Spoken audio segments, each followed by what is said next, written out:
நீங்கள் எத்தனையோ விதமான பேன்கேக் ட்ரை பண்ணியிருந்துருக்கலாம். ஆனால் இந்த மாதிரி ஒரு பேன்கேக் கண்டிப்பாக ட்ரை பண்ணியிருக்க மாட்டீங்க.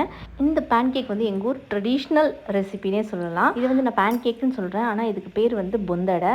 எப்படி செய்யுதுன்னு பார்க்கலாமா? மைதா மாவில் தேங்காய் பால் சேர்த்து ஒரு திக்கான பேட்டராக மிக்ஸ் பண்ணி எடுத்துக்கணும். நான் வந்து 1.5 கப் மைதா மாவுக்கு ஒரு கப்பை விட கொஞ்சம் கம்மியாக தேங்காய் பால் சேர்த்தேன். இந்த கன்சிஸ்டன்சிக்கு வந்துச்சு. எக்ஸாக்டாக இந்த மாதிரி தான் இருக்கணும். இப்போ இதை மூடி வச்சு நைட்டு ஃபுல்லாக விட்டுருணும். காலையில் பார்த்தீங்கன்னா லைட்டாக அப்படியே புளிச்சு வந்திருக்கும். ரொம்ப புளிக்கக்கூடாது. ஒரு காலையில் 8 மணி 8:30 மணிக்கெலாம் ரெடி பண்ணிடுவோம் அப்படின்னா வெளியே இருக்கலாம். ஒரு 10 மணி ஆகும் அப்படின்னா ஃப்ரிட்ஜில் வச்சுட்டு ஒரு அரை மணி நேரத்துக்கு முன்னாடி எடுத்து முட்டை, உப்பு, பேக்கிங் சோடா, சுகர் சேர்த்துட்டு நல்லா மிக்ஸ் பண்ணி விட்டுட்டு மூடி வச்சுருங்க. ஒரு 5 நிமிஷம் இருக்கட்டும். எப்படி ஸ்லைம் மாதிரி இருக்குல்ல, இந்த மாதிரி தான் இருக்கணும் மாவு. 5 நிமிஷத்துக்கு பிறகு இதில் கொஞ்சமாக நெய் சேர்த்துட்டு ஒரு 3/4 கரண்டி மாவு சேர்த்தா போதும். ஏன்னா இதுவே நல்லா உப்பி வரும். கொஞ்சமாக நெய் சேர்த்துட்டு மீடியம் லோ ஃப்ளேம்லேயே வச்சு சுட்டுடுங்க. ஏன்னா சுகர் சேர்த்துருக்கிறதுனால சீக்கிரமாக செவந்துடும்.